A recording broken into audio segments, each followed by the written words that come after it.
2 মাসের শিশু কোলে প্রায় 3 ঘন্টা ঠাঁই দাঁড়িয়ে যাবেন কুমিল্লা, কিন্তু কখন তিনি যাত্রা করতে পারবেন তার উত্তর নেই কারো কাছে। দেখি এখানে যানজট, গাড়ি চলে না। দিনের শুরুতেই এমন দুর্ভোগ সঙ্গী হয়েছে হাজারো মানুষের। পরিবার পরিজন নিয়ে এসেছেন বাস টার্মিনালে, সঙ্গে ব্যাগের বোঝা। এসেই শুনলেন ধর্মঘট, তাই ঢাকা ছাড়া অনিশ্চিত তাদের। বের হয়ে দেখি কোনো গাড়ি করতেছে না। এখন যাবো কি করে, 10টা তো বেজে গেছে। কি করে মন তো যে আমরা মরি নইছি, এখানে বই দেখতে আর কি। পরিবহন শ্রমিকদের ধর্মঘটের কারণে রাজধানীর গাবতলী, মহাখালী ও সায়দাবাদ টার্মিনাল থেকে ছাড়েনি দূরপাল্লার কোনো বাস। পূর্ব ঘোষণা ছাড়া এভাবে জিম্মি করায় ক্ষুব্ধ সাধারণ যাত্রীরা। ধর্মঘটটা যদি আগে জানাই দিত তাহলে তো পাবলিক বাসা থেকে বাইরে হতো না। ঢাকায় অনেক ঠিক আমরা যাইতে পারি না বাড়ি। আর হরতাল দিলে মান্না করছে আইতাম না।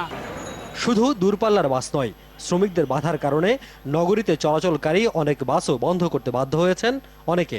টার্মিনালের সামনে চলন্ত বাস আটকে যাত্রীদের জোর করে নামিয়ে দেয় শ্রমিকরা। দুর্ভোগ আরও চরমে ওঠে। মানুষের অবর্ণনীয় ভোগান্তিতে কিছু যায় আসে না ধর্মঘটীদের। যে আইন নিচে আমরা শ্রমিকরা মাইনে নেব না। আর কোন শ্রমিক এই যাবজ্জীবন কারাদণ্ড দিলে গাড়ি চালাবে না। মানুষের এমন ভোগান্তির এই আন্দোলনে সায় আছে শ্রমিক ও মালিক নেতাদের, যদিও বলছেন চেষ্টা করছেন সমাধানের। গাড়ি বন্ধ রাখছো ভালো কথা, দেখি আমরা উচ্চ আদালতে আমাদের ঊর্ধ্বে যে নেতৃবৃন্দরা আছে, আমাদের ফেডারেশন আছে, আরও উচ্চে যারা আছেন, তারা বৈশাখে একটা সিদ্ধান্ত যাবেন।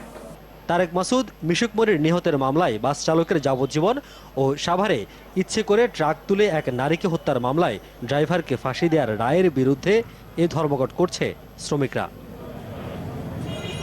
জনগণকে জিম্মি করে আন্দোলন, দাবি আদায়ের কোনো পন্থা হওয়া উচিত নয়।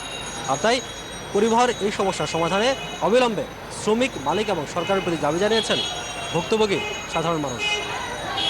Riya Jayhan, Jamuna news, Sayedabad terminal.